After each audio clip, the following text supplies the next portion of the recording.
Buenas, chicos y chicas.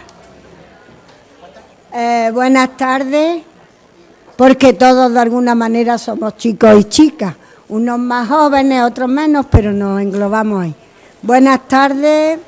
Entiendo que estáis ya hasta las narices, que es una mañana bastante condensada, muy rica, pero condensada. Entonces intentaremos ir lo más breve posible. Yo en principio tengo que decir, aunque no participe como un poco moderadora o coordinadora de la mesa temática, que es para mí de verdad un auténtico placer cuando vi las personas que integraban esta mesa y que iban a participar. Porque de cualquier manera, de una forma en un principio académica, después pues afectiva, lo cierto es que con todas y cada una de estas personas me unen unos lazos, pues yo diría hoy y a la postre, de auténtica amistad. Aparte de compartir ideas de compromiso, de transformación, que quizás es lo que en definitiva van a intentar exponer cada una desde el ámbito que lo van a presentar. La mesa temática, yo voy a dar el título general y después cada persona que matice en lo que se va, por lo que se va a decantar. Comenzaríamos con Natalia Reyes Ruiz de Peralta. Es profesora del Centro de Magisterio La Inmaculada, es licenciada en Pedagogía, doctora en Ciencias de la Educación por la Universidad de Granada. Voy a ir omitiendo porque tiene un currículum muy variado, muy rico, la mayoría, y entonces por cuestión de tiempo voy a omitir algunos aspectos. Está impartiendo una serie de asignaturas en ese Centro de Magisterio La Inmaculada, y las líneas de investigación prioritariamente son Historia de la Educación, Política Educativa y Perspectivas Feministas, y tiene una producción científica de más de 20 aportaciones. Cuando Natalia quiera, pues tiene la palabra.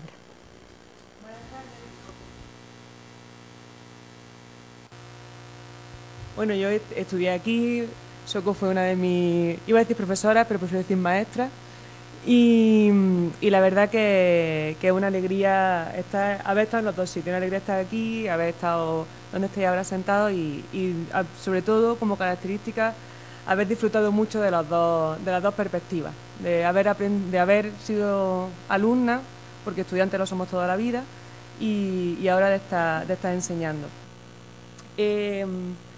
Cuando me comentaron, bueno, una cosa ya que quería decir, me gusta mucho el nombre de la mesa, porque la infancia y juventud en riesgo, hablar de posibilidades ya es dar soluciones, es decir, si tenemos varias cosas que hacer, una de ellas puede ser solucionar o intervenir para la mejora.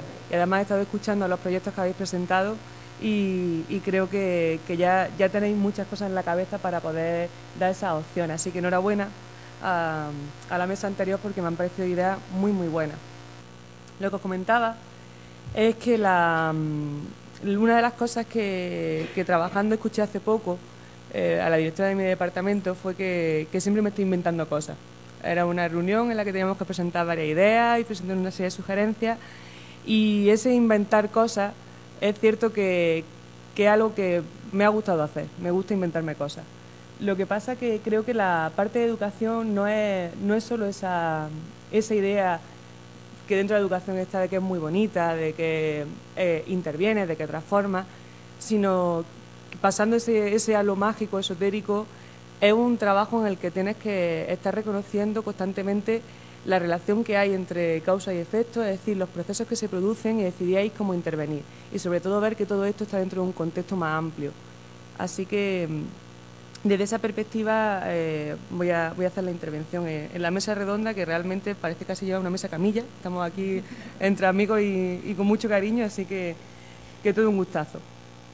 La infancia en riesgo en el contexto escolar, voy a dar 3 ideas más o menos rápidas. Me había puesto un crono que ni siquiera he empezado, pero voy a intentar no extenderme mucho. Y vamos a hablar de los niños y niñas como sujetos de derecho, el riesgo de exclusión, que sé que he visto que lo tenéis bastante claro, el qué sucede o qué puede suceder con el contexto escolar, y voy a acabar, ya que es una mesa redonda y todas las mentes pensantes en conjunto hacen mucho más que una persona que hable durante un rato, voy a plantear unos interrogantes para que podamos entablar debates si así lo consideráis oportuno.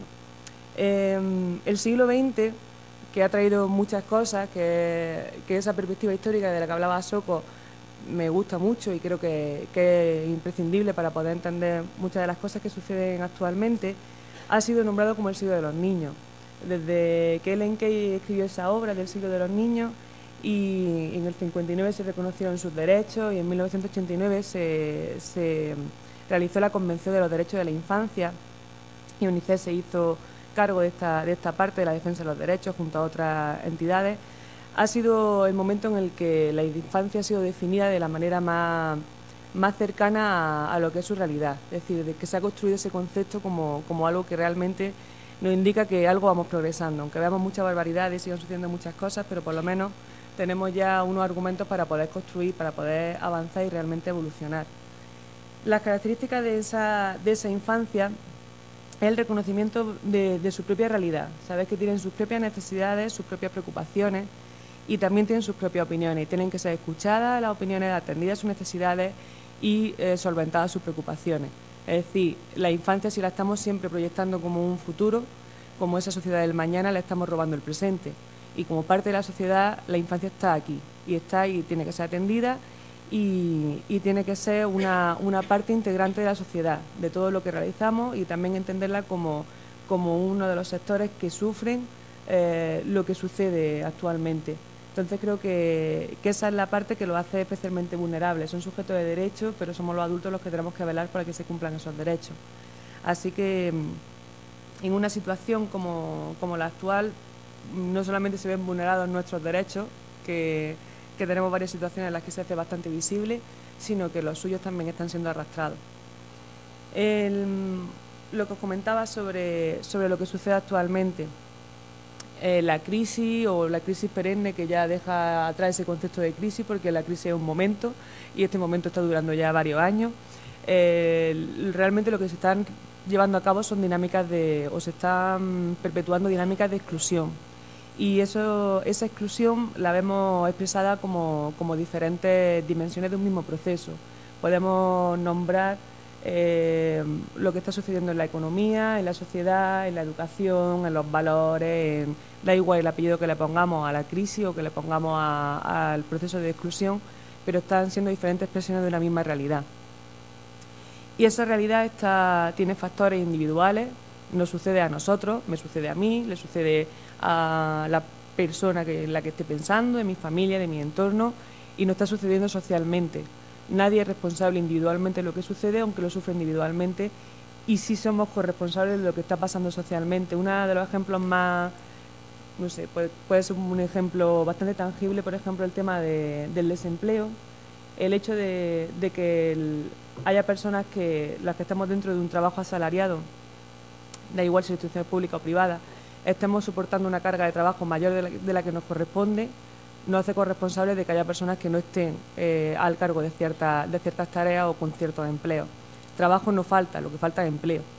Entonces, esa forma de entendernos como parte de un todo es simplificado, es muy complicado, pero somos todos parte de lo que está sucediendo. Sobre todo porque lo que está avalando son unas transformaciones económicas, por un lado, y institucionales, por otro. Las instituciones están empezando a responder de forma diferente a las que vienen siendo definidas. Es decir, desde nos vamos a la mezcla de poderes o nos vayamos pongamos el acento donde queramos, las instituciones empiezan a transformarse. Si no estamos alertas de que esa transformación no desatienda los derechos de la infancia, luego no vamos a poder tener herramientas para decir, oye, ¿qué estáis haciendo? O están haciendo pues lo que podemos estar permitiéndoles que hagan, porque se están transformando. Tenemos que estar también analizando esas transformaciones. Las consecuencias que puede pasar, que nos sucede, que lo tenemos siempre muy vinculado al mundo adulto, pero que le está pasando también, como explicaba al principio, como parte de esa realidad a la infancia. El desempleo, la tasa de paro que ahora mismo estamos soportando actualmente, son hogares, son familias, y es esa parte de la infancia que también sufre las consecuencias, por ejemplo, de la pérdida de valor del pago del trabajo. Los salarios están bajando, los trabajos se están haciendo inestables, es muy complicado hacer una planificación de tu propia vida, y es muy complicado hacer una planificación de la vida de las personas que están a tu cargo.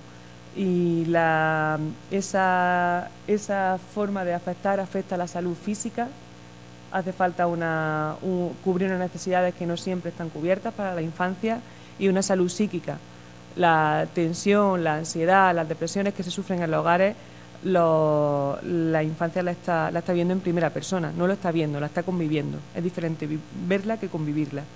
Y las relaciones sociales, públicas, que se pierden al perder cierta calidad de vida, o la calidad de vida, también implica una pérdida de relaciones interpersonales, familiares y de lazo. Al final es una forma de quemar puentes a la posible movilidad social que se le tiene que dar a la infancia, la posibilidad de poder ser como quieran ser y como puedan llegar a ser. Entonces se queman esos puentes conforme esas relaciones se deterioran. La dimensión subjetiva, que a mí me parece muy importante, porque es la forma de verlo de analizarlo cómo puede repercutir dentro de la infancia, es que lo estamos dejando sin perspectiva. Hace un par de días escuchaba en la radio un debate sobre los hábitos de consumo de alcohol en la adolescencia. Os recuerdo que infancia, según la ONU, está hasta los 18 años, somos menores, hasta los 18 años son menores, con lo cual se considera infancia. Y hablaban de que estaba aumentando mucho la ingesta de alcohol en adolescentes de 14 años. La primera vez que se bebía, y que se bebía ya como un hábito que sucedía cada fin de semana, estaba ya localizada en los 14 años. Y haciendo en ese programa de radio una entrevista a gente ya universitaria, una de las cosas que comentaban era si estamos estudiando toda la semana sabiendo que vamos a ir al paro, por lo menos que en el fin de semana me pueda emborrachar con mis amigos y pasármelo bien. Más allá del margen de la carne de cañón, que es para el tipo de alcoholismo, el que para pasártelo bien te tengas que emborrachar, el mensaje de fondo es muy crudo. Que no tengas expectativas te está dejando sin sentido hacer lo que estés haciendo, te lo está dejando sin sentido. A mí, como ahora mismo yo siempre me defino como pedagoga y ahora me toca ser profesora universitaria, es muy duro estar dando una formación a personas que no sabes si les va a poder dar la oportunidad de trabajar y de llevar a cabo su formación. Entonces, esa ruptura de perspectiva es una de las pérdidas más grandes. Si pasa con los adultos, pasa todavía más con los menores. Si tú pierdes perspectiva cuando ya tienes 18 años, 20 años, 20 y tantos años, pero has tenido una formación y has tenido un cuidado y has tenido una oportunidad, tienes herramientas para salir hacia adelante. Si esa pérdida de perspectiva te la hacen cuando eres menor de edad, ya estás teniendo no solamente hipotecado tu presente, sino también tu futuro. Porque tiene que ver con tu identidad, con saber quién eres, con tu autoestima, con el cariño que te tengas y con la confianza que tengas en tus propias posibilidades. Con lo cual es un grupo mucho más vulnerable. Y si seguimos a Castell y hablamos de los espacios sociales, la zona en la que deberíamos de encontrarnos todos, la gran mayoría de la sociedad, debe de ser la zona de integración. Tú debes de ser parte de esta sociedad, la infancia debe ser parte de esta sociedad. Si le estamos complicando las circunstancias para que lo puedan ser, entran en zona de vulnerabilidad, que es lo que habéis estado hablando en la mesa anterior. Y si ya vamos a no darle ningún tipo de oportunidad, estamos dentro de la zona de marginidad. Esa zona es hereditaria. Lo que le está pasando a sus padres va a ser parte de lo que ellos lleven hacia adelante, con lo cual siempre es posible la inclusión, pero se lo estamos complicando mucho. Así que esas son de las dimensiones subjetivas las más importantes de cara a la infancia. ¿Qué hace el sistema educativo? Y ya con este punto voy llegando al final de la exposición. No puede ser solo reunir niños, niñas y estar con ellos a ver qué pasa. La escuela tiene que intervenir, la escuela tiene sus propios objetivos, el sistema educativo tiene sus propios objetivos y uno de ellos es la integración en el mercado laboral. Si no, no tiene sentido el sistema educativo. Si no, podríamos estar aprendiendo de muchas otras formas, que siempre se ha aprendido con y sin escuela, siempre se ha aprendido y siempre se ha tenido cultura con y sin escuela. Entonces, si está en marcha el sistema educativo es para poder ingresar en el mercado laboral. Las reformas educativas están, en principio, para poder hacer ese ingreso al mercado laboral, siguiendo las normas de precisamente las transformaciones de esa estructura. Como hablar de reformas y estructuras laborales sería hacer otra jornada directamente, o opinar sobre ellas también daría pie a hacer otro tipo de encuentro. Lo que tenemos que demandar, ya sean una u otra, es el apoyo del Estado. Si el Estado da la espalda a toda esta formación y a toda esta estructura, realmente no es que estemos desamparados, es que estamos condenados. O sea, no es el papá Estado, es que el Estado es la formación de todos. Entonces eso lo tenemos que completar con la parte que para mí sigue siendo la más importante, que es la función del magisterio. Para mí lo que hacen los maestros y las maestras realmente es lo que pone las bases para la sociedad que queremos, para el modelo social que queremos, incluso por encima de lo que pueda hacer el Estado en un momento determinado. Todos tenemos experiencia dentro del sistema educativo. Vosotros estáis profesionalizando dentro de este sistema, pero todos hemos pasado una media de 10, 12, 14, 15 años dentro de un sistema educativo. Y esto pasa como con el médico. Yo pongo muchas veces el ejemplo de mi madre. Mi madre, tristemente, ha tenido que ir al médico muchísimas veces en su vida. Por ella y porque hemos sido unos cuantos hermanos los que no tienen que llevar al médico. Tú le hablas ahora a mi madre al médico, mi madre te receta para ti, para todos tus compañeros. Mi madre se siente una especialista en medicina. Le discute a los médicos con lo que le llevan y le dicen, porque ella lleva muchos años, siempre dice, ¿qué más sabe el diablo por viejo que por demonio? Ya, mamá, pero es que ha hecho una carrera, hazle un poco de caso. Entonces, ese tipo de argumento de la experiencia me da conocimiento, lo llevamos todos, y en educación os pasará. Vosotros habláis de educación con vuestros amigos y vuestros amigos van a saber un montón de educación y si ya son padres van a saber un montón y medio de educación. Entonces, ese tipo de características de la experiencia hace que realmente seamos conscientes de que hay parte de la trayectoria vital nuestra que tiene que ver con lo que nos pasa en la escuela o ese sitio académico. Por un lado está la experiencia vital, pero por otro está la integración en el mercado laboral, como decía antes, las esferas vitales. Y toda la relación que veis aquí, que habéis estudiado seguro en muchas asignaturas, esta es la parte que tenemos que no perder de vista, la unión de estos factores. Y como ya me estoy colando porque yo me enrollo mucho, la política social siempre se refleja en las políticas educativas que se llevan a cabo. Esto lo aprendí aquí y sigue vigente. ¿Qué modelo de sociedad queremos? ¿Qué tipo de sistema educativo queremos? Y vaya a ser parte de ese sistema educativo. Así que tenerlo muy claro porque voy a ser quien realmente ponga en jaque las opciones que nos den. Pregunta que lanzo. ¿Qué tenemos? Un alumnado en riesgo que no se siente identificado con el centro educativo en el que está o con la atención educativa que se le da, o son los centros los que están en riesgo de no saber atender la diversidad que tienen dentro de su aula o dentro de su entorno.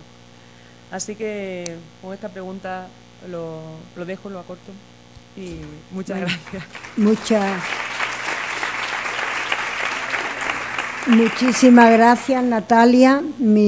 Se ha pensado por cuestión de eficacia, de economía de tiempo, lo que queráis llamarle, que vayan interviniendo las diferentes personas y luego si a posteriori, ya una vez finalizadas las intervenciones, alguien tiene alguna pregunta, alguna interrogante concreta, pues hacerla, pero es lo que se ha creído más conveniente.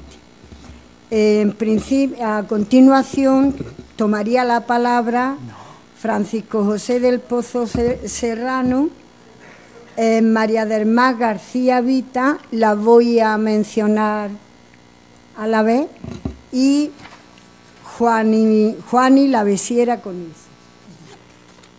Coincide, quizás Juani se ha anexionado después a esta mesa, que veis que ahí no aparece, pero creo que nos puede dar unas pistas bastante eficaces, bastante cercanas, etcétera. Menciono brevemente algunos de los aspectos de estas personas. Francisco José del Pozo Serrano es educador social. Su ámbito de acción, de intervención, ha sido esencialmente ya en el ámbito penitenciario. En un principio él estuvo trabajando aquí con mujeres y en un centro de madres, de una unidad dependiente, Madres Reclusas de Granada, también perteneciente a lo que sería la prisión de Albolote.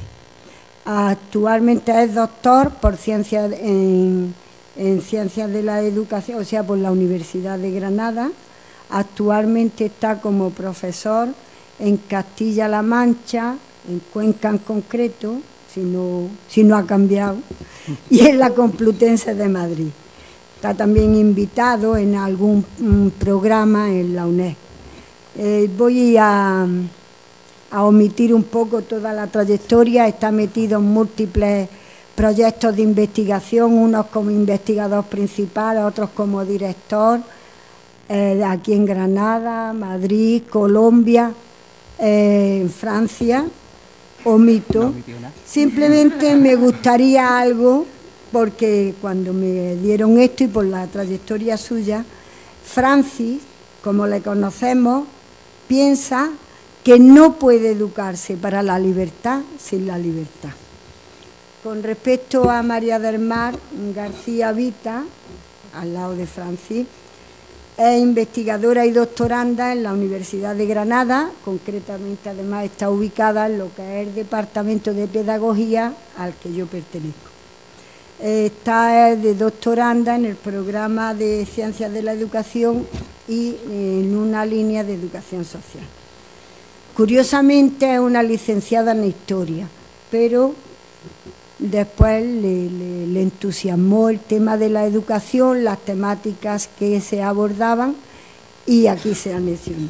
Entonces está también muy ligada a proyectos y a grupos que tienen que ver con el contexto penitenciario, mujer y drogodependencia, sexualidad, violencia familiar, relaciones familiares principalmente.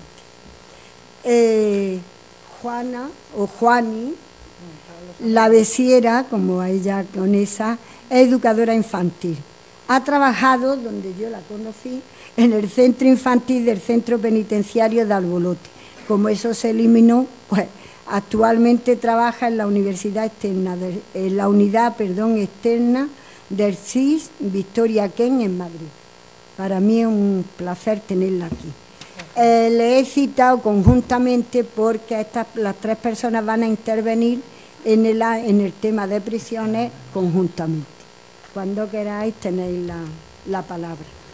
Gracias, Soco. Si tuviéramos que hacer el agradecimiento y el currículum tuyo para presentarte, estaríamos toda la sesión de la mañana agradeciendo a una maestra, como ha dicho Natalia, que nos enseña en la vida y en el aula. Gracias.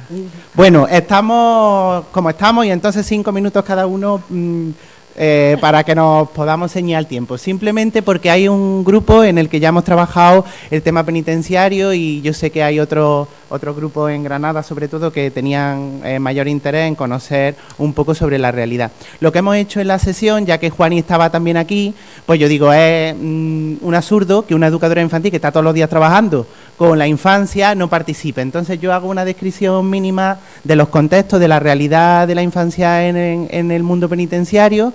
Juani continúa y posteriormente hacemos una descripción a partir de los datos que nos han salido de un proyecto de investigación nacional que va a comentar más. Bueno, en relación con los contextos penitenciarios y la infancia, el marco penitenciario español es un marco bastante flexible, con enfoque recuperador, con enfoques de medida alternativa y en medio abierto, que por ejemplo no tienen otros marcos internacionales y que si no conocemos otras realidades pues es difícil verlo así, porque pensamos que el contexto penitenciario sigue siendo pues punitivo, castigador, etcétera, etcétera, y aunque lo sea, pues tenemos muchas posibilidades, no solamente límites en el marco nuestro español y bastante desconocido en algunas ocasiones. En referencia a esta idea, a partir de todos los marcos pues constitucionales de la Ley General Orgánica, del Reglamento Penitenciario, principalmente del 96, se constituyeron diferentes contextos, posibilidades para que la infancia pudiera estar diversificada dentro del mismo contexto penitenciario, no solamente pensando en los menores, sino también en las madres, principalmente, porque aquí a los padres se les obvia. Los padres no participan del proceso de cuidado ni del proceso de desarrollo de los hijos en lo que tiene que ver con el ámbito penitenciario y son los educadores sociales o las educadoras infantiles los que nos tenemos que liar la manta a la cabeza y trabajar con los padres varones para poder hacer algo con ellos. Bueno, entonces, en relación con esto tenemos los módulos en prisión. Aquí tenéis los diferentes contextos, los que viene una I son los que tienen que ver con infancia. Los módulos internos de prisión, que son los que más se conocen, hay algunas películas sobre ellos, y es donde está las madres, vuelvo a decirlo, solamente en madres, con su hijo y su hija. Pero posteriormente tenemos en España una experiencia que algunas de las personas que estáis aquí habéis trabajado en prácticas con ella, que es el módulo mixto de Aranjuez, en Madrid, donde están las madres y los padres que cumplen condena, los dos miembros, con su hijo, y es la única experiencia, la única unidad que hay familiar en España. Posteriormente tenemos las unidades dependientes de madres, que son unas viviendas que ahora explicaré un poco más, y las unidades externas. Nos hacemos un poco lío con las unidades internas, las unidades dependientes, etcétera. Entonces vamos a ver. Las unidades internas de madres como tal son aquellos módulos en los centros penitenciarios llamados ordinarios, los grandes centros, como el que había aquí de Albolote, que posteriormente se quitó, y donde estaban las madres con su hijo en el interior, en un módulo donde estaban madres, había otro de mujeres y otro donde cumplían condena las madres con su hijo. A partir de las políticas de igualdad y de la ley de igualdad y la ley de protección de violencia, pues se hace un programa de igualdad en prisiones donde se desarrollan algunas medidas para favorecer la discriminación histórica que se había tenido en relación con las mujeres en prisión por ser la minoría penitenciaria, etcétera, etcétera. Y uno de los programas que se hacen son las unidades externas de madres, que hay actualmente 3, aunque fueron presupuestadas 5, una en Mallorca, otra en Sevilla y otra en Madrid. Por cierto, la de Mallorca es infrautilizada actualmente, la de Sevilla es infrautilizada actualmente y además hecha en el campo, donde no hay posibilidad de acceder por medios públicos y donde, aunque sea muy bonita la jaula de oro, pues aquello sigue estando totalmente desarraigado del contexto comunitario. Pero la que está funcionando mejor, y es donde trabaja Juani, por eso yo no me voy a meter mucho, es la unidad externa de Madrid, que sí está en el centro de Madrid, y que os pongo aquí algunas fotos de pues la propia unidad que se desarrolló infraestructuralmente para atender a la infancia de una manera positiva, sin ningunos impactos negativos de la propia infraestructura, teniendo bastantes recursos, incluso las celdas pues son mini apartamentos donde se desarrolla una vida normalizada o se intenta, y Juani nos contará. Yo voy a centrarme un poquito más en las unidades dependientes y termino, porque es donde yo he trabajado y creo que es el recurso más eficaz y más reeducativo o más comunitario, de participación comunitaria, que en definitiva creo que la educación social es eso. Las unidades dependientes de madres, a diferencia de las unidades externas, son unidades sin ningún signo de distinción externa relativa a la dedicación que desarrolla, por lo tanto allí no pone Ministerio del Interior, no pone instituciones penitenciarias, una vivienda normal y corriente, en un entorno comunitario normal y corriente de la ciudad, donde cumplen condena madres con su hijo en una unidad familiar de 6 a 10 personas únicamente, y donde se trabaja con un equipo profesional educador, tanto educadores infantiles como educadores sociales principalmente, o pedagogos, pedagogas, pues todo los programas individualizados de tratamiento con las mujeres y con los menores. Estas viviendas, como digo, son viviendas que son de entidades no penitenciarias, y el equipo que trabaja permanentemente durante todo el desarrollo diario es no penitenciario igualmente. Lo que pasa es que por la noche sí están las funcionarias de instituciones penitenciarias en esas 8 horas que tiene que cumplirse por reglamento para que las mujeres que están cumpliendo condena tengan su medida de seguridad. Aquí tenéis algunas fotos relativas a la unidad nuestra de Granada, que actualmente tampoco existe, y que, bueno, en este tiempo yo tengo que decir que no hemos tenido, por lo menos que conozcamos, de las 25 que pasaron, no hemos tenido ninguna reincidencia, o sea, no están las mujeres que estuvieron en la unidad por nuevos delitos, con lo cual eso es muy positivo. Hay algunas que no funcionaron en el programa y tuvieron que regresar, principalmente por temas de consumo, porque los consumos y las problemáticas relacionadas con la drogodependencia son otra historia en relación con las mujeres. Y todas ellas, pues de una manera o de otra, siguen teniendo vinculación con nosotros, siguen teniendo una vida más o menos normalizada y saliendo adelante, y yo creo que esa es la gran satisfacción del tratamiento penitenciario y del tratamiento liberador o educativo, que no tiene sentido si no tiene esta dimensión de no reincidencia, de inserción, de mayor formación, de participación y sobre todo de educar, y por eso decía Soco este mensaje, de educar para la libertad, la autonomía, la autogestión, llevar a los niños al centro, prepararse la comida, poder ir a los recursos sociales y laborales, participar con otros niños y otras niñas y a los cumpleaños del barrio, etcétera, etcétera, sin la libertad. O sea, no se puede educar para personas que están privadas de libertad, pues sin ese proceso, sin esos recursos, sin esas posibilidades de liberación o de libertad en un medio abierto. Y ya pues doy la palabra a mis compis. Gracias. Casi ya. Bueno, pues gracias, Francis, por invitarme a este evento. Esto es un atraco, pero bueno, voy a hacer lo que pueda. He visto por ahí que tenemos alumnos de prácticas que han estado en la unidad de madres y que también podrían aportar alguna cosita de lo que han vivido allí. Y bueno, pues digamos que esta es la parte más bonita casi de todo lo que es... esto no es teoría, esto ya es la práctica real y lo que realmente allí pasa y a diario pues se trabaja, ¿no? Quería ubicaros un poquito que es un barrio muy céntrico de Madrid, es el barrio de Arganzuela y digamos que los recursos que va a utilizar las madres están muy próximos y se pueden diversificar bastante las madres en distintas actividades y opciones, ¿no? Entonces, el equipo multidisciplinar que formamos parte de la unidad de madres pertenecemos o dependemos del CIS Victoria Kent. Hay dos edificios, uno que es de hombres y otro que es de mujeres. El CIS Victoria Kent, digamos que tiene un equipo multidisciplinar y algunos de los miembros forman parte también del grupo de mujeres.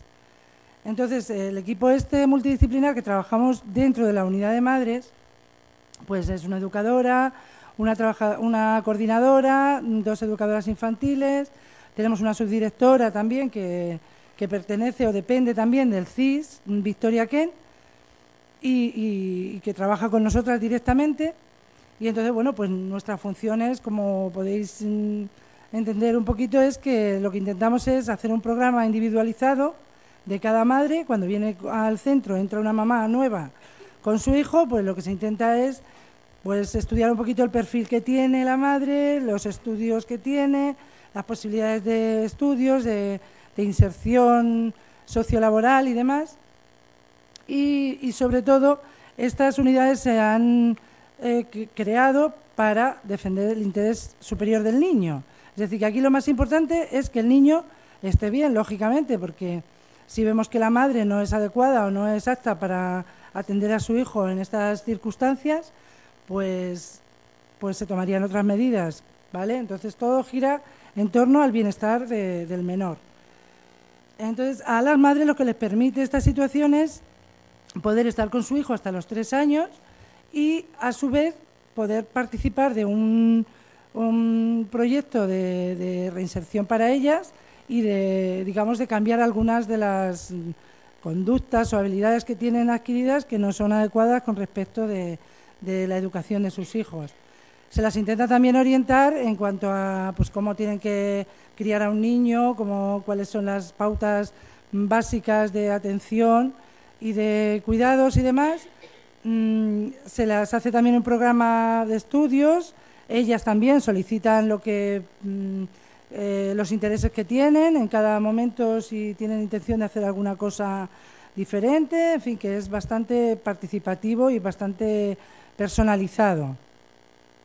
La vida allí se hace una reunión por la mañana, a las 10 de la mañana aproximadamente, donde están todos los profesionales, todas las madres y los funcionarios que trabajan allí también, los funcionarios de vigilancia, que, por cierto, allí los funcionarios no llevan ropa de funcionarios, se intenta que sea, pues también, como decía Francis, una unidad que no se note que aquello es una prisión y que pertenece a un medio cerrado, ¿no? Entonces, bueno, pues participamos de la reunión y luego ya, pues, cada mamá, previamente han llevado a sus niños a las escuelas infantiles, porque los niños salen fuera para que ellas puedan tener la mañana libre y poder disponer de ese tiempo para otras actividades, ¿no? Entonces, cuando ya llegan las madres de llevar a los niños de la escuela infantil, pues hacemos la reunión y después de la reunión, las mamás que tienen cursos o que tienen prácticas de alguna cosa que están haciendo, pues salen fuera autónomamente, quiero decir que no van acompañadas de personal de vigilancia ni de nosotras. Procuramos que sean lo más independientes posible, lo más autónomas. Y bueno, pues cuando las que se quedan allí dentro porque no tienen ninguna actividad o programa en ese momento para ellas, pues lo que hacemos son talleres alternativos, ¿no? Para que no estén toda la mañana en el patio fumando tabaco como descosidas o se escaquean por ahí, se esconden y demás, pues bueno, intentamos hacer talleres animados.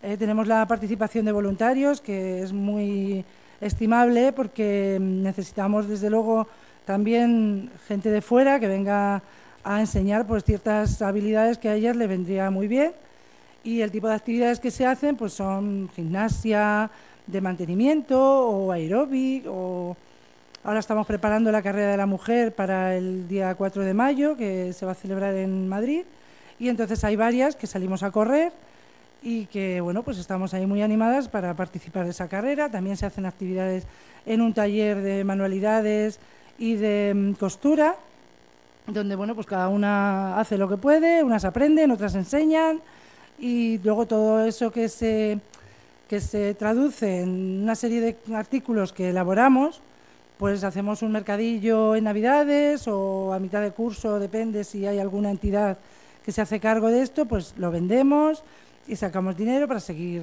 trabajando en el taller. Somos autónomos, no tenemos ayuda del centro penitenciario del que dependemos. Ese dinerito, digamos, que lo vamos nosotras autogestionando para poder seguir trabajando, ¿no? Hay muchísimas actividades, no quisiera olvidarme de ninguna, pero bueno, si alguna se me pasa, a lo mejor me apoyan aquí mi Patricia, Adriana y David.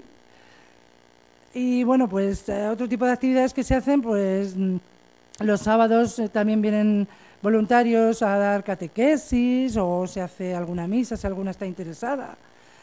Otro tipo de actividades son en talleres de informática. Tenemos un montón de ordenadores en un aula, y también van gente voluntaria a dar clases de informática, a dar peluquería. Tenemos ahora un taller de peluquería donde también una voluntaria, porque aquí lo que hace falta son muchísimos profesionales que trabajen, pero como la administración está en plan de recortes y recortes, pues no tenemos esa posibilidad, y nos abastecemos de profesionales voluntarios que vienen altruistamente a trabajar allí y a intentar mantener lo más distraídas posibles para que la vida allí pues se les haga lo más corta, y que además tengan pues eso, un aliciente o un... El tema de los niños, se intenta que la madre esté siempre pendiente de su hijo, y cuando alguna madre, si el niño está enfermo o se tiene que quedar en la unidad, pues las demás madres se responsabilizan de que ese niño esté cuidado, mientras que la madre está haciendo otro tipo de actividades, digamos que se trabaja en equipo. Hay muy buen ambiente, siempre hay alguna peleilla, alguna cosa porque es como un gran hermano, pero en vivo, ¿no? Allí todos los días hay situaciones pues bastante tensas, pero bueno, creo que hay buen ambiente y que está funcionando, ¿no? Dentro de lo que es también un régimen de semilibertad, ¿no? Que están allí privadas pues de vivir con su familia, de ver a sus maridos las veces que les gustaría, o de, yo qué sé, también tengo que decir que el 70% de las madres suelen ser extranjeras. ¿Por qué son extranjeras? Pues porque este recurso lo utilizan gente que no tiene familia, que no tiene vínculos, lazos familiares en España, y que entonces no les importa vivir en Madrid y tener adherirse a esta opción. Está claro que una persona de Granada, una mamá de las que hemos tenido en Granada, no se va a ir a Madrid porque le resulta muy complicado tener las comunicaciones con la familia, para el tema de venir y ir en los permisos, es muy caro, digamos, el transporte, y claro, todo eso es un coste que sale de su bolsillo. Entonces, digamos que no es operativo con respecto de fuera de Madrid. Sin embargo, para la gente que vive en Madrid y sus alrededores, pues es una buena opción. Por eso sería interesante que hubiese varios puntos en la geografía española que utilizara que tuviese estos recursos, ¿no? Y bueno, más o menos no me quiero enrollar porque aquí yo estaría una semana hablándolos de estos temas, pero prefiero que vosotros, si tenéis alguna cosita que se ha quedado en el tintero, luego después de finalizar, preguntéis. Bien, agradecemos la intervención de Juani, y para terminar esa trilogía de prisiones, intervendría más. Cuando quiera.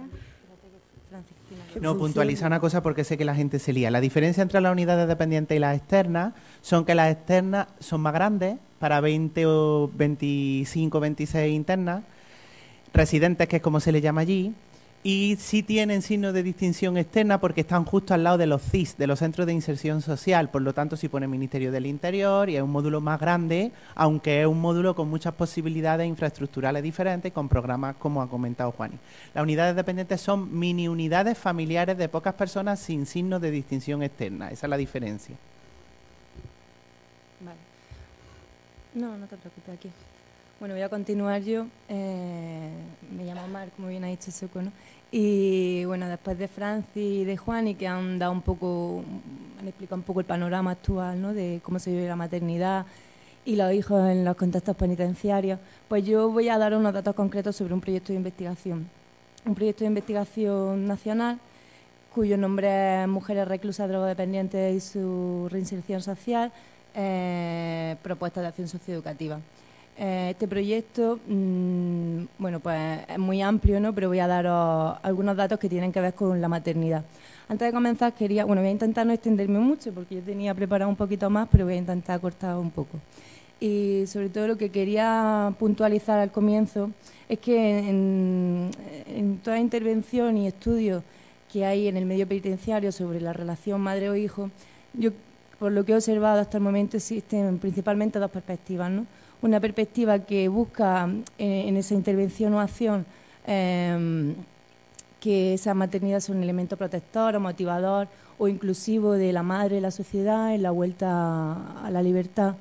Y otro punto de vista que es el de enfatizar en el desarrollo correcto de los hijos, ¿no? Estos dos puntos de vista normalmente son complementarios, deberían de ser complementarios, y en nuestro estudio pues lo son, porque si no, pues no tendría sentido.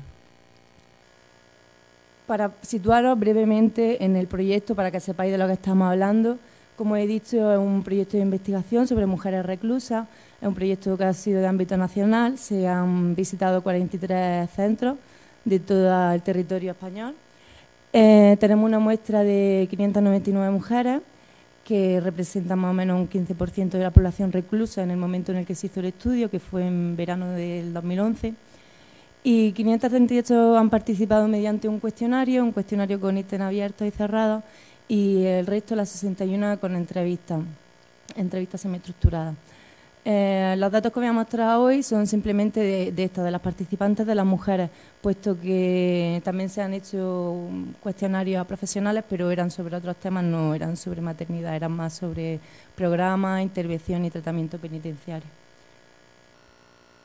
Los datos generales que nos han salido sobre maternidad es que el 80%, más o menos aproximadamente el 80% de las participantes en nuestro estudio son madres, una cifra muy, muy elevada, tanto en las encuestas como en las entrevistas.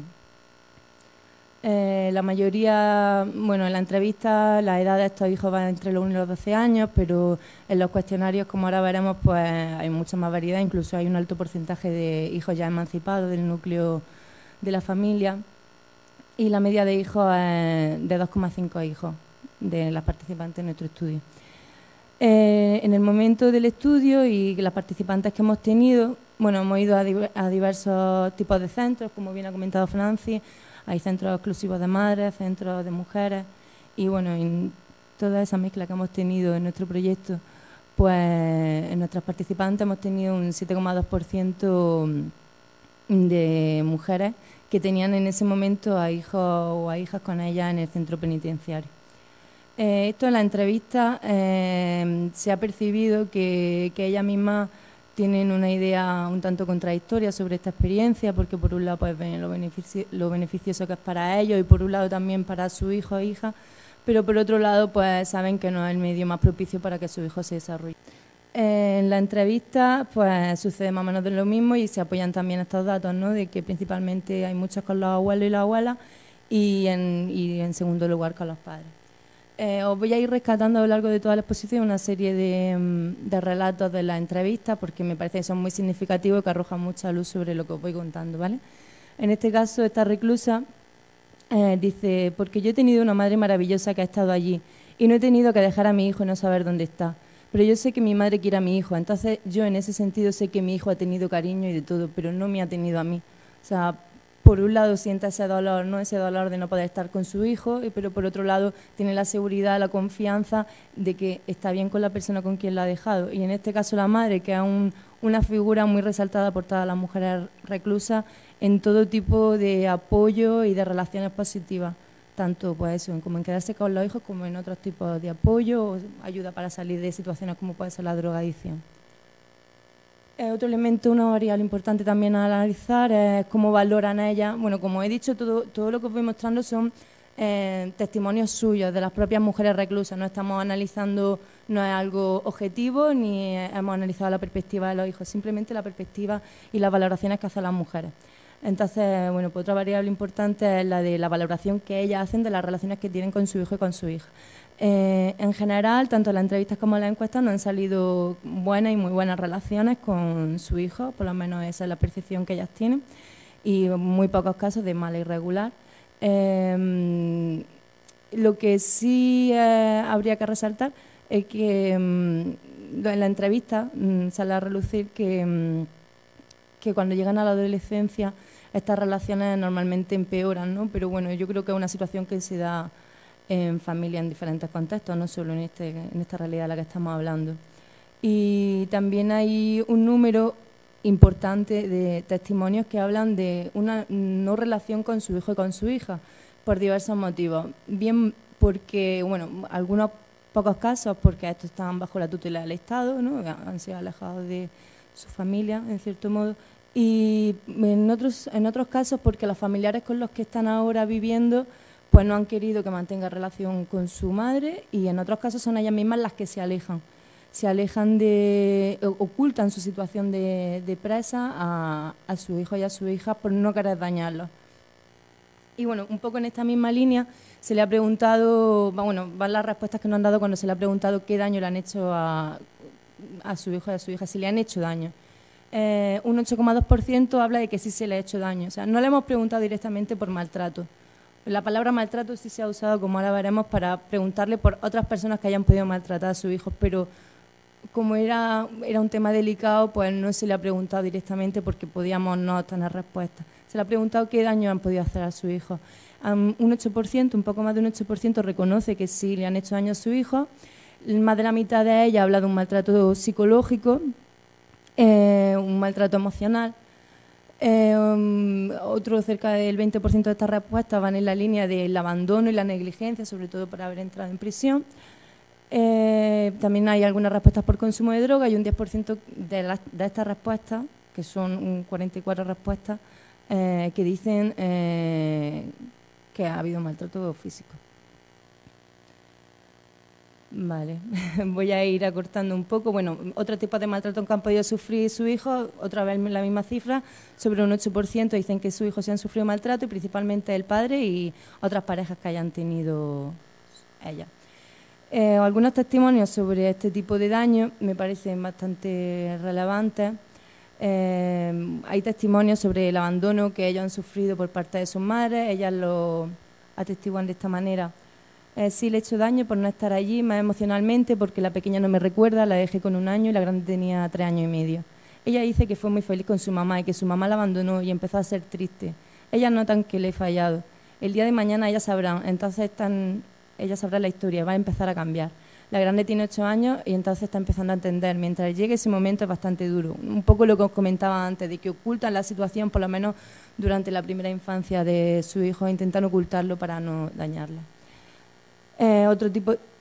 vale, voy a seguir avanzando un poco.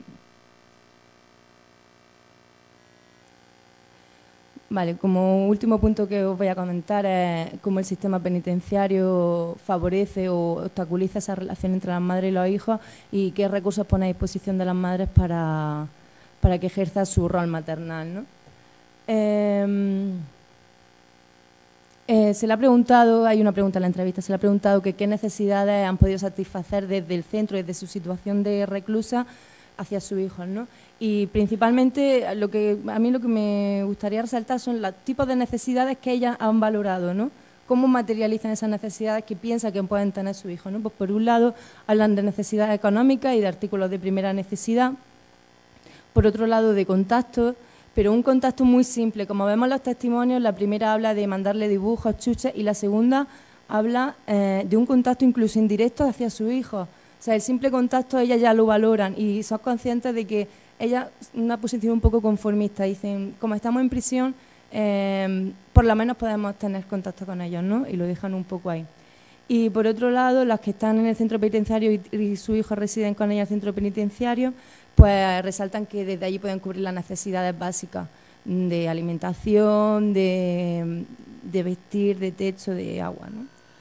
Y para concluir un poco, bueno, lo que queríamos era hacer un poco visible el gran número de madres que en el contexto penitenciario, que como bien Francis ya ha dicho, pues sí, se ha estado teniendo encuestas, se ha ido avanzando, pero ahora con la crisis pues hay un gran retroceso, por lo menos se usa la crisis como excusa.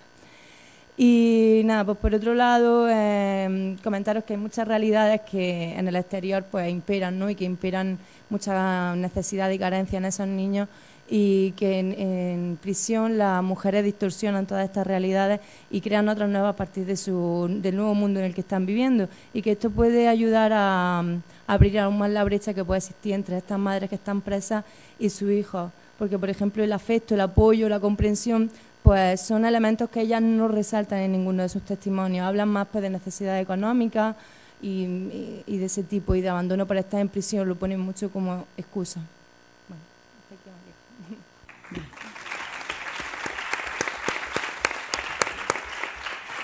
Bueno, muchísimas gracias a los tres, y por cuestión de brevedad pasamos. Yo tengo el sentimiento de estar ahí empujándoles a que sean breves, y entiendo que eso descontrola un poco a la persona. Seamos benévolos y benévolas con ella.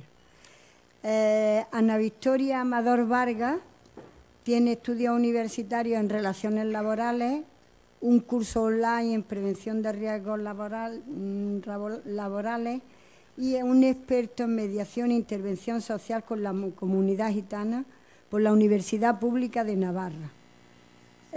Tiene experiencia tanto profesional como de forma voluntaria en la intervención en la acción social con la comunidad gitana.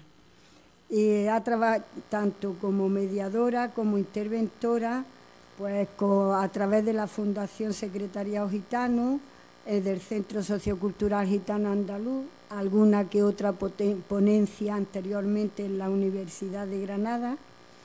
También ha estado con la Federación de Mujeres Gitanas Universitarias FACALI, etc. Digo algo que creo que es fundamental y que yo desde que conocí a Ana, que me hace mucho lo he visto, como gitana tiene un gran compromiso con esta comunidad y con las demás poblaciones que se enfrentan a riesgo de exclusión y marginación. Y su objetivo prioritario es trabajar con los grupos más desfavorecidos, sobre todo y muy especialmente con la etnia gitana. Para mí ha sido un placer poder un poco conocer a Ana y sobre todo, y permitidme que me extienda, porque de todos diría algo, simplemente yo le he visto un compromiso por manifestar que se siente gitana, pero que vayamos quitando tópicos, estereotipos, prejuicios, todo lo que queramos, que hay muchas gitanas, primero que ya no lo parece, y después con un compromiso y una gana de comerse el mundo. Ana, cuando quiera. Muchas gracias. Bueno, pues yo voy a hablar sobre la infancia y la adolescencia gitana, pero voy a dar una pequeña introducción antes de meterme en el papel de los niños y adolescentes gitanos. Yo creo que es necesario hacer visible la realidad de la comunidad gitana, pero porque para conocer la infancia gitana, realmente si no conoces la cultura y su historia, no la puedes conocer. La cultura gitana es una cultura de supervivencia. Ha sabido sobrevivir en un mundo hostil en el que ha sufrido mucha marginación, muchas persecuciones y sobre todo racismo.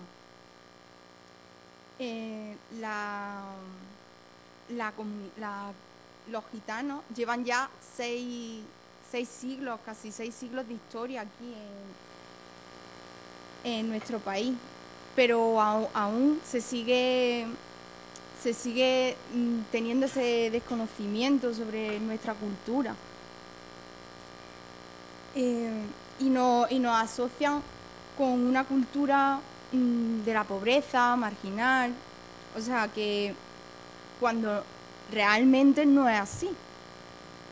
Realmente hoy en día hay muchos gitanos que estamos en las universidades estudiando, que tenemos nuestras profesiones como otra persona cualquiera, pero lo que pasa es que no nos visualizan y no somos visualizados. Entonces, claro, caemos en los tópicos y en las falsedades, ¿no? Y se crea como una leyenda negra. Por lo que, hombre, claro está que todo el mundo no está en igualdad de condiciones y una parte de la comunidad gitana no lo está. Pero igual que una parte de la comunidad gitana y otra parte de la comunidad no gitana. Entonces no podemos caer en ese error. La familia gitana hoy en día valoran mucho más la escuela y la educación como un medio básico de promoción social y como un vehículo para tener éxito. Como había dicho antes, pues lo cierto es que hoy existen en España descendientes de familias gitanas con formación universitaria, que eso parece como que eso no existe, como que los gitanos vivimos realmente en chabolas, en barrios marginales, cuando no es así. Lo que pasa es que, claro, en los estudios donde vais a hacer un estudio de gitanos, pues se va o a la zona norte, porque yo, por ejemplo, soy del barrio de Marachí, no van a ir al barrio de Marachí a ver cuántos gitanos hay. ¿Sabes? No nos visualizan realmente. Por lo que, claro, la otra cara del pueblo gitano y la más divulgada es la que se asocia a la miseria, a la chabola y a la marginación total y absoluta, ¿no? Luego, los aspectos en el ámbito escolar para los gitanos, ¿no? Pues hay una desconfianza hacia otros grupos sociales. Claro, lo que limita a los niños y a las niñas a iniciar interacciones con sus compañeros. Luego hay un desconocimiento de la cultura gitana de gran parte de los profesionales dedicados a la educación, por lo que impide que la institución escolar impide que en la institución escolar haya referencia a la misma cultura gitana e impide que se compartan sus valores, su historia y su cultura. Por eso hay una gran falta de reconocimiento hacia su cultura y hacia sus valores, por lo que lleva esto a una infravaloración de su propio grupo cultural o el rechazo de la escuela, que eso es la consecuencia del rechazo de la escuela. Si tú no te ves identificado con lo que te están contando, no realmente. Luego, el bajo nivel económico y la escasa valoración de la educación propician que no se den respuesta a las demandas de material, de atención y de ayuda, porque los profesionales de la enseñanza hacen a las familias de los alumnos. Es cierto que hay un fracaso escolar muy elevado, pero sí que es cierto que estamos ante la generación mejor formada de la historia.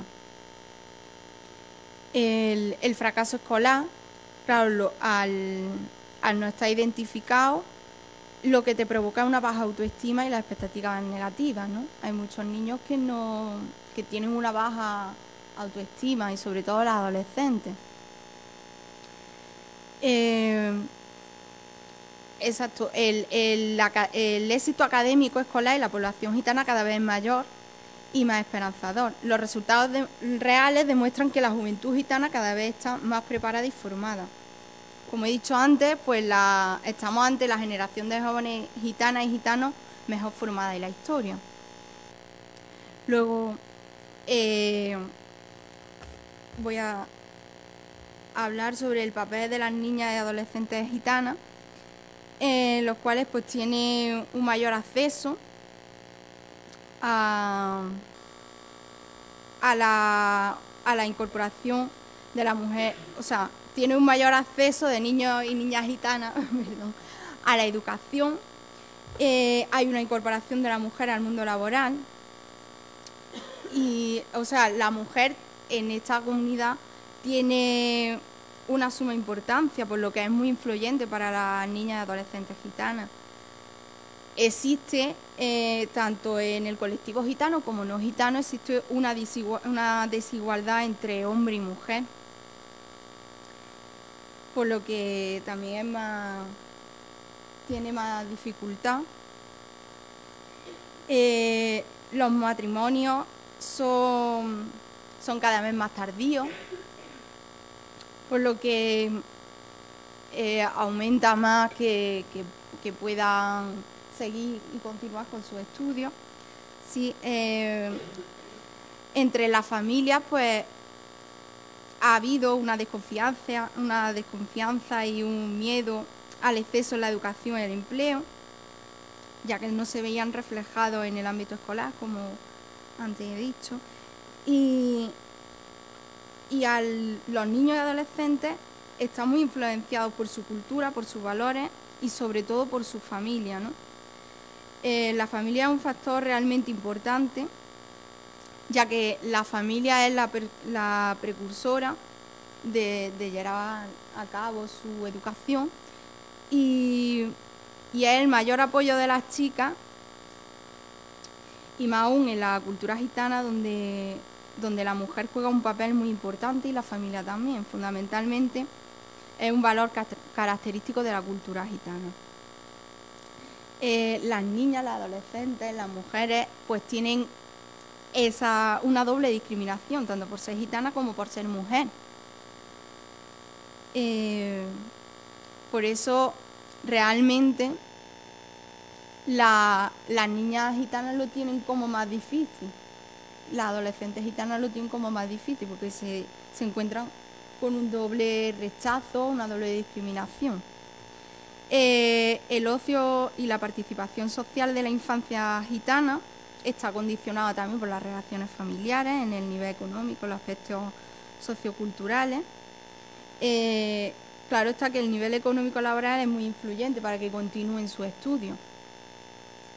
Y sí que es cierto que bueno, claro, que hay absentismo escolar, aunque realmente estamos continuando nuestros estudios, ¿no? Hay muchas niñas, adolescentes que están siguiendo sus estudios, están terminando secundaria. Lo que pasa es que, claro, en las estadísticas nos vamos a los barrios más marginales y donde más dificultad hay para seguir sus estudios. Yo, para terminar, quiero poner un vídeo donde aparecen 5 mujeres gitanas universitarias que rompen totalmente con los tópicos y que dan una crítica sobre la educación que hay y sobre cómo, no sé cómo explicarlo, a ver, bueno, sí, sobre la educación totalmente, vamos. Al final no... Eso. Mientras que aparece, hago un poco de un inciso, es que le he pedido ahí que un poco que acortara su exposición, entonces pues está un poco, en fin. Vale, pues voy a poner el vídeo.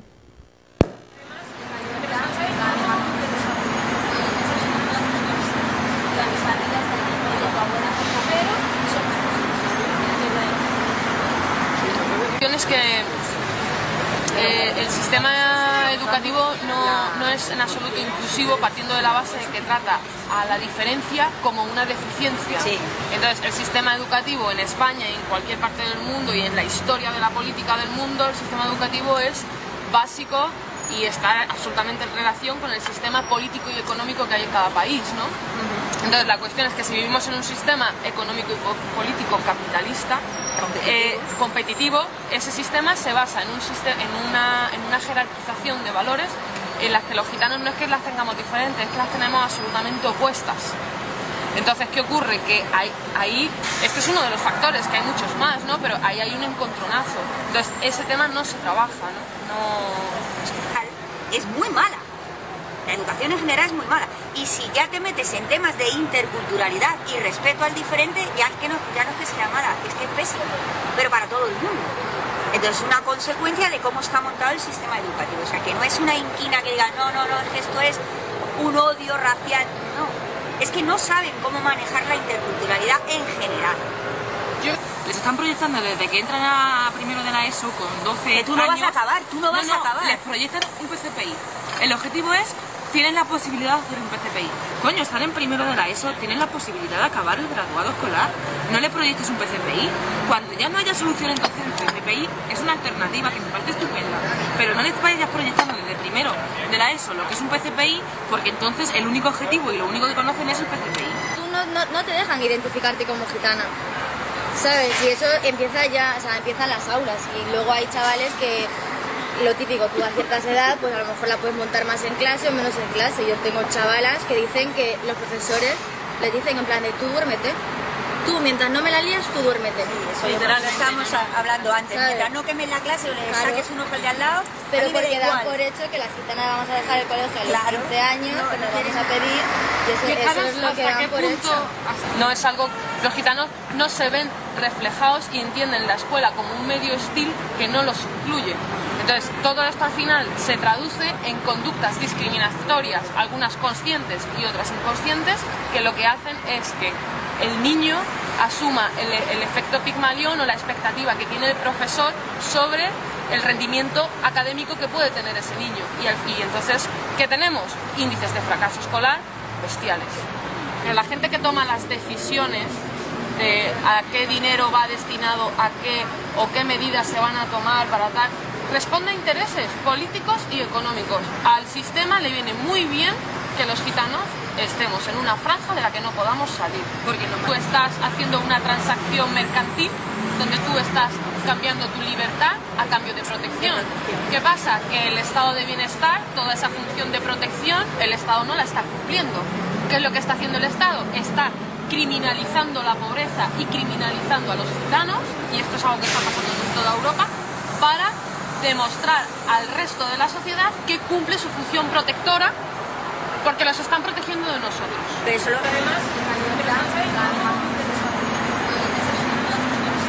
Cada uno apoya de la manera que puede o que quiere, pero una forma es denunciar, aunque sea a través de las redes sociales, las imágenes negativas, las noticias negativas que se emiten sobre el pueblo gitano, y un poco potenciar también la capacidad y la movilización de la juventud gitana, que también es importante, el sentirnos identificados, el sentir de estamos aquí, somos muchos, no somos pocos, podemos y valemos. Entonces, las redes sociales también forman una parte importante de eso.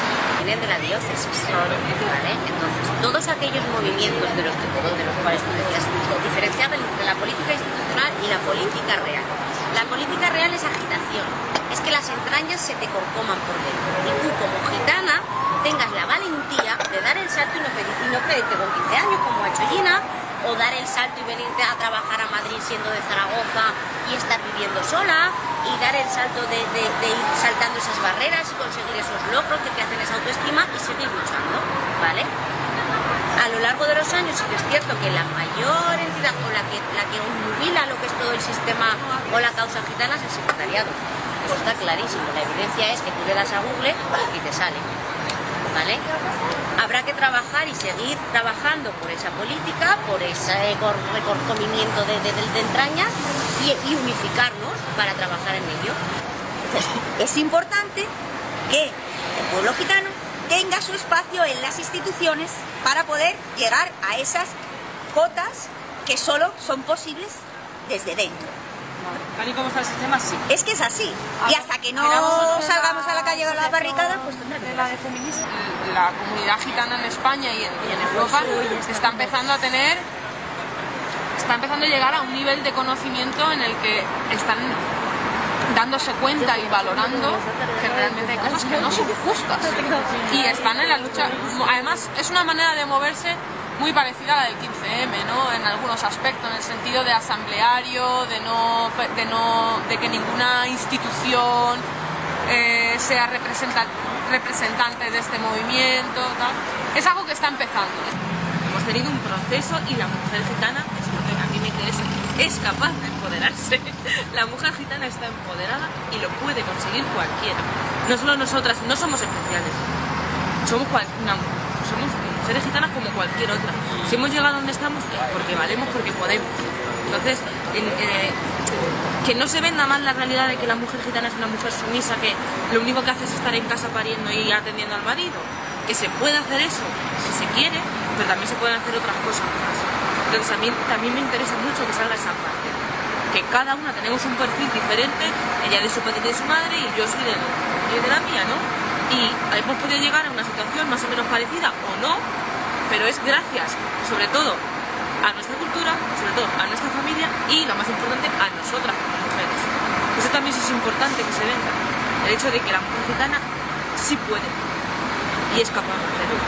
Entonces lo que queremos hacer es fomentar espacios de reflexión con las mujeres y con los hombres gitanos, porque para nosotras es muy importante la inclusión de nuestros hombres, porque cuando un niño le crece solamente el 50% de su cuerpo tiene una deformación, entonces entendemos que la participación de los hombres es fundamental para que entre todas las mujeres gitanas de distintas clases sociales, de distintos niveles socioculturales, yo hablo de la terminología de parir, ¿no? Pues queremos parir el feminismo de las mujeres gitanas para que sea algo totalmente inclusivo, que respete nuestros valores culturales y que evite la asimilación a la cultura mayoritaria.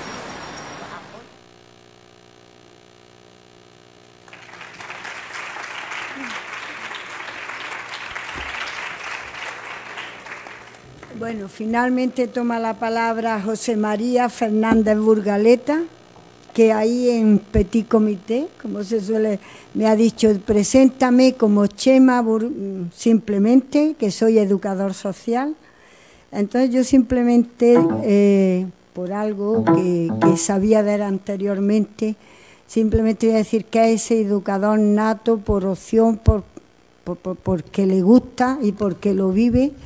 Él comenzó estudios de Bellas Artes, 3 o 4 años, hizo otros 3 o 4 años prácticamente terminar Derecho y al final dijo, lo que a mí me gusta, lo que quiero ser, es educador social. Creo que con eso todo lo que yo diga de él, obvia. Sí, al final, en esto del currículum que te digan que te dicen que comentes de cada ponente, dice Chema, como le conocemos, es un educador social que cree en la potencialidad del ser humano como máxima para la transformación personal y comunitaria. Pues Chema, cuando quieras. Muchas gracias. Bueno, muchas gracias, no me extiendo en los agradecimientos, ya sabéis que os quiero mucho. Pediros perdón porque me toca apuntillaros a vosotros que ya estáis cansados y perdón porque en el templo del academicismo voy a ser muy poco académico, ¿vale? Se agradece. Venga. Bueno, la estructura de la sesión voy a intentar partir de la realidad que me encontré en Marmolejo, Jaén, un pueblo de 7.000 habitantes. Hablamos de exclusión social en infancia y juventud. Yo creo que hoy ser joven es estar excluido directamente o en riesgo grave de exclusión. Y si encima eres un joven de un municipio rural de Andalucía, ni te cuento, eso es durísimo, ¿no? Lo que está pasando en la Andalucía rural en materia de juventud es devastador. Bueno, voy a ir muy rápido, lo siento. Cuando yo llegué, básicamente, en este cuadro veis, lo iba a explicar directamente, pero no tengo tiempo. Simplemente deciros que me encuentro un panorama absolutamente... tranquilo, pero es mejor luego, si quieren charlar, que charlen, ¿no? Aquello que os suelte una paliza aquí. Bien, bueno. Que me encuentro un dramón allí, que voy después de las municipales del 2011 y aquello está devastado. La participación es absolutamente anecdótica, instrumentalizada, politizada, y bueno, hay un área de juventud que básicamente funciona como una máquina de Coca-Cola a la que los jóvenes se acercan, pulsan y les sale un servicio sin mayor tipo de implicación ni de repercusión comunitaria, etcétera, ¿no? Yo vengo de otra trayectoria vinculada a la juventud y cuando llego allí me toca intentar cambiar el palo, ¿no? Es cierto que todo bastante duro, además en plena crisis. Y bueno, como cada vez que se habla de juventud se llora y empiezan a articularse todos los prejuicios negativos, pues yo intento siempre que me embarco en un proyecto con jóvenes intentar hacer de referencia al paradigma de la resistencia, el modelo de resistencia de Simons, que es ves qué hay que funciona y no lo que no funciona. En ese enfoque las cosas son distintas, ¿no? Lo primero que me encuentro es con un equipo de educadores que tiene mucha trayectoria. Eso es verdad que llevaba Antonio Lara, que es una leyenda viva de esto, pues llevaba 20 años ya trabajando con jóvenes, ¿no? Un equipo de 3 personas con una diversidad competencial importante y hace un equipo muy versátil. En un municipio de 7.000 habitantes, 3 técnicos de juventud es casi ciencia ficción o política ficción. Nos daba mucha posibilidad de subir la ratio de técnicos jóvenes. Teníamos mucha gente en nuestro entorno personal y profesional que podían sumarse al proyecto. Conocíamos muchas cosas porque llevamos muchos años trabajando que podíamos intentar jugárnosla y transferirlo al pueblo. Sobre todo el potencial de los jóvenes, que frente al prejuicio de que los jóvenes no saben nada y que son unos inexpertos, la realidad nos dice que saben mucho y en algunas cosas y en algunas temáticas son mucho más expertos que los adultos que trabajamos con ellos. El pueblo era como un juguetito metodológico para mí, porque encontrarme en un sitio con 7.000 habitantes cuando venía del Distrito Norte con 50.000, pues me parecía un juguete y eso nos daba la posibilidad de tocar todo el municipio con muy poco esfuerzo. Teníamos el aeropuerto de Castellón, lo conocéis, bien, pues iros a ver la Casa de la Juventud de Marmolejo, espectacular. Cuando yo llegué allí, vacía, eso sí, vacía, literalmente no había nada. Pero 3 plantas, salones de acto, una cosa megalómana, fruto de una política de juventud malentendida, a su vez por un megalómano, claro. Y bueno, pues la verdad es que era un potencial de partida, un edificio muy, muy potente, ¿no? Y sobre todo cuando llegué allí, que llegué como eso que no se puede decir hoy, que le llaman cargo de libre designación o de confianza. Una de las cosas que puse sobre la mesa enseguida a los políticos es que como metieran la mano en el plato que íbamos a cocinar, se la cortábamos, que es que la mano.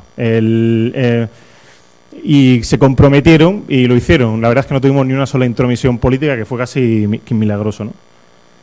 Teníamos muchísimas ganas de poner en marcha el proyecto y sobre todo lo que yo, esto es poco académico, tenía un técnico con flow, que yo le llamo, que es todo el conjunto de competencias intangibles de esas cosas que se tienen o no se tienen, que hace que este tío dé una palmada y salten los jóvenes.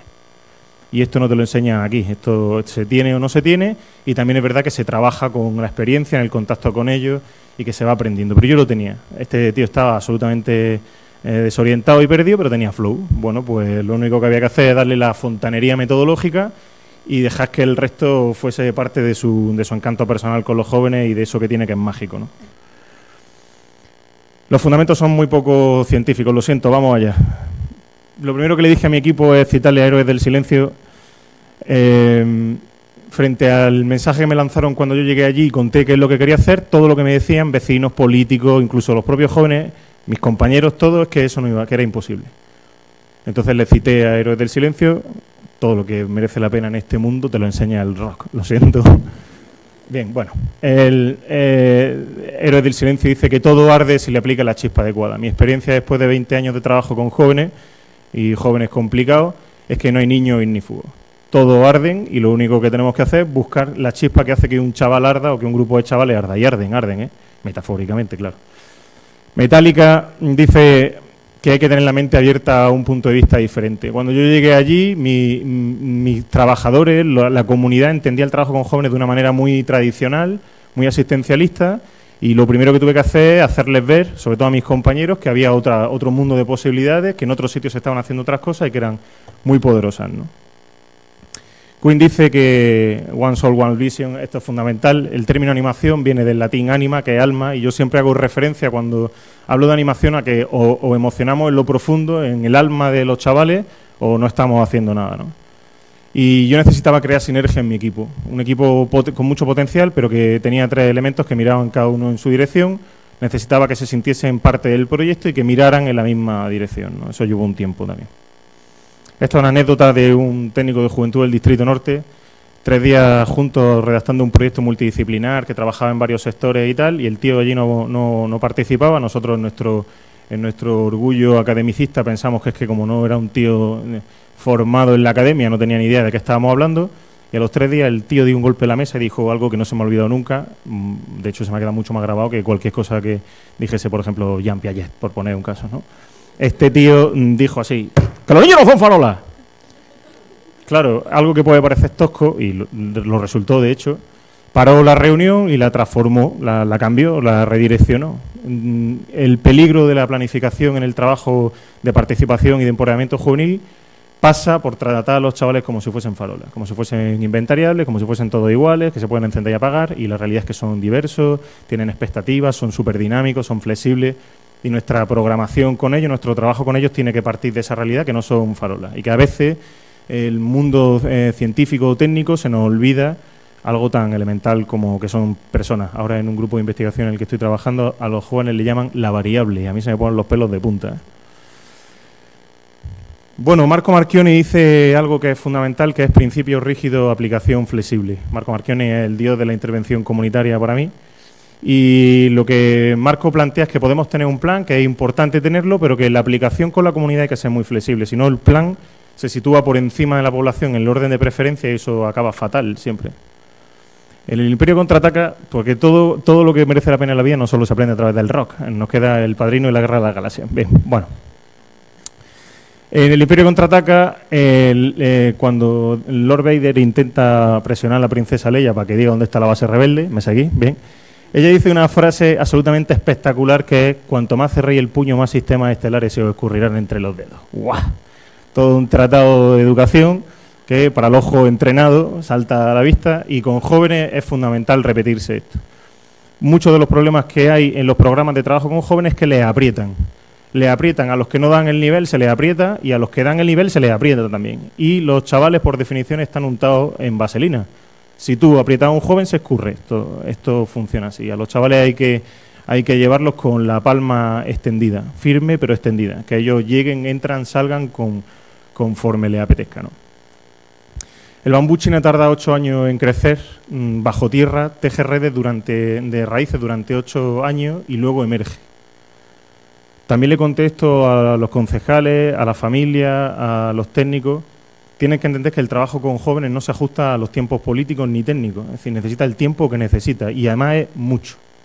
Mucho mimo, mucha agua, mucho abono, mucho sol, y rompe cuando tiene que romper. La profesión de educadores sociales, que no se olvide nunca, compañeros, es eminentemente generosa. Vamos a plantar muchas cosas que no vamos a recoger los frutos. Los recogerán los chavales cuando nosotros a lo mejor ni estemos. En mi caso, que no solo he aguantado 2 años en el mismo sitio, casi siempre es así. Me entero que las cosas han dado resultado cuando yo ya no estoy allí. Mary Poppins, una de las pedagogas de referencia, dice...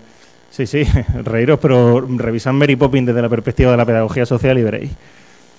En cuanto a la ficha Mr. Banks, lo primero que hace, que Mary Poppins es muy, muy buena en su trabajo, sube a hacer una faena absolutamente desagradable, que es recoger esa leonera de los niños, y lo hace con una frase para mí fundamental, que es con un poco, lo hace cantando, os voy a evitar ese suplicio, bien. Con un poco de azúcar la píldora que os dan pasará mejor. Bueno, lo que yo quería que los jóvenes se tragasen, entre comillas, es que contado desde la perspectiva técnica no les iba a molar, no se lo podía contar así, ¿no? Entonces tuvimos que buscar el azúcar con que recubrí algo que es mucho más exigente, mucho más áspero, que es la participación y la dinamización comunitaria, ¿no? Silvio Rodríguez, que no es rock pero también es bueno, dice que, y fui con tanto brío que encendí su corazón, la clave de todo el proceso tenía que estar en apasionar a los chavales, a la familia, a la comunidad con el proyecto. Una vez que la gente se apasiona, que arde, el proceso ya no tiene vuelta atrás, ¿no? Muy bien, Chema, de la musa al teatro. ¿Cómo se plasma esto en intervención diaria, ¿no? Rápidamente. ¿Vais bien o no? Que ya a la hora... Venga, vamos.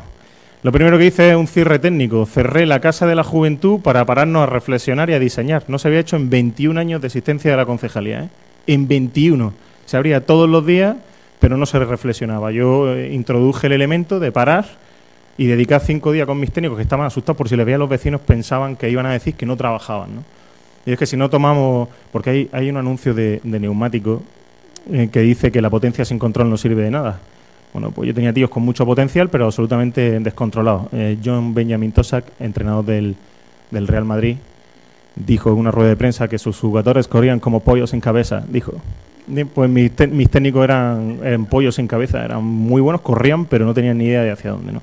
Dedicas tiempo a poner la cabeza en su sitio, optimiza la intervención, eso está claro. Tuve que crear un equipo, definir roles y tareas, allí iban, abrían la puerta, improvisaban a diario, eso es muy español, que se llama la pedagogía terciaria, que hace en cada momento lo que se tercie, que es básicamente que entraban allí, abrían y según iban entrando chavales, familias y tal, iban improvisando y siempre tenían material de talleres, juegos, tal, y ahí no, necesitamos definir nuestros roles, qué es lo que va a hacer cada uno, cómo lo vamos a hacer, un organigrama, en fin, montar un equipo de trabajo. Dediqué 4 horas durante todos los viernes, durante 2 años, a formar a mi equipo a puertas cerradas. Ellos, un lujazo que me pude permitir porque era el jefe y bueno, aprendieron 50.000 cosas más de las que ya sabían, ¿no? Hizo al equipo todavía mucho más competente de lo que ya era. Hice un montón de propuestas de team building que le llaman los yankees, pero que es cohesión de equipo, fuera del espacio del trabajo, pero sistematizada. No era vamos de cañas, que también es muy español, sino que tenía a través del juego, a través de dinámicas de grupo, con mi propio equipo, para cohesionarnos, para sentirnos unos más cerca de otros, y funcionó muy bien. Yo dejé de llamar los monitores, como se llamaban, que es una palabra que solo utilizo para el monitor del ordenador, y a los monitores le llamo educadores, que es lo que son, ¿no? El término monitor está desprestigiado, parece que un monitor es el último mono del sistema educativo, cuando yo creo que es el trabajo más difícil de todo el sistema educativo, porque lo que hace un educador de lo no social, eso es para verlo. Y sobre todo nos tuvimos que traer a la gente que estaba más alejada. Cuando yo llegué allí, los jóvenes que había no nos necesitaban, eran chavales fantásticos. Digo, bueno, yo me he venido aquí al área 51 de Andalucía, ¿a qué? Si estos chavales son fantásticos, ¿dónde están los chavales con problemas? Y no entraban, lógicamente. Entonces colocamos un cebo, que fue una mesa de ping-pong, y la pusimos en un sitio donde ellos, al pasar con los litros a las 11 de la mañana, después del madrugón, veían la mesa de ping-pong y no los forzamos, entraron, tardamos 3 meses en empezar a liarlos con otros temas. Parece una tontería, pero esos chavales acabaron volviendo a la escuela, sacándose el graduado. En fin, que se puede, ¿no? ¿Cómo vamos? ¿Bien? Vamos, venga. Tejer alianzas. Involucramos a todo creamos la Mesa Local de la Juventud, involucramos a Guardia Civil, Centro de Salud, Instituto, el Centro de Apoyo al Desarrollo Empresarial, SAE, todo el mundo hablaba de materia de juventud, porque la Administración entiende que los jóvenes se pueden... ellos están partidos en cajitas, la Administración, y pretenden que los jóvenes se partan en trocitos también. Entonces, y tuvimos que crear una estructura técnica donde todos trabajamos de forma coordinada. Usé el modelo de la participación de HART para crear la Asamblea Local de la Juventud, con la estrategia de sensibilizar a los chavales, iniciarlo en el proceso de participación y finalmente darles todo el poder de la gestión en materia de política pública de juventud a nivel local, que es básicamente la LJ, donde ellos deciden dónde va el dinero, qué es lo que se hace, cuándo se hace, cómo se hace, todo eso es un proceso, lógicamente, ¿vale? Con el principio de dar gratis, recibe gratis, y bueno, los chavales se incorporaban allí, no pagaban por nada, hicimos absolutamente gratuitos todos los recursos, pero a cambio les pedíamos que devolviesen a la comunidad con su propia participación. Sustituimos el premio por la satisfacción personal, que era algo que los jóvenes cada vez que... Es que esto me dejaba un poco de cuadro cuando llegué allí. Oye, te apunta a un curso y decían, ¿pagan? ¿Cómo? O voy a esto, ¿qué me das? ¿No? O era todo mercantilizado, lo sustituimos poco a poco por el placer de intervenir y de participar. Hicimos un espacio de encuentro con familias que era fijo, una vez al mes, con las familias de los chavales con los que interveníamos, porque nos parecía que era la fórmula para cerrar el círculo. Funcionó genial, lo llamamos el Café en Familia, pues se llama Escuela de Padres, no va nadie. Y si le llamas Café en Familia van todos, es curiosísimo. Entonces fíjate que no hay que ser una lumbrera metodológica, le cambiamos el nombre, pusimos Café en vez de Escuela y funcionó. Y formamos infantería, que le llamamos nosotros, que son jóvenes con un perfil de líderes comunitarios, les dimos cualificación, que eso es empoderarlos también, les dimos una formación durante todo un año de monitores de tiempo libre y devolvieron todas las horas de práctica a la comunidad, que son 3.800 horas de prácticas que dejaron en el pueblo. Fue una revolución. Al final, desde la Casa de la Juventud se dinamizaba la comunidad entera. Los frutos son todas asambleas juveniles estables y autónomas, el diseño de actividades se hace de forma colaborativa, hay 50 jóvenes formados como agentes sociales, una asociación juvenil haciendo actividades en el pueblo, se colabora ya de forma rutinaria interinstitucionalmente y dentro del propio ayuntamiento, se han hecho decenas de intervenciones urbanas en el municipio, recuperación de espacios urbanos, dinamización de niños durante el verano, todo por jóvenes.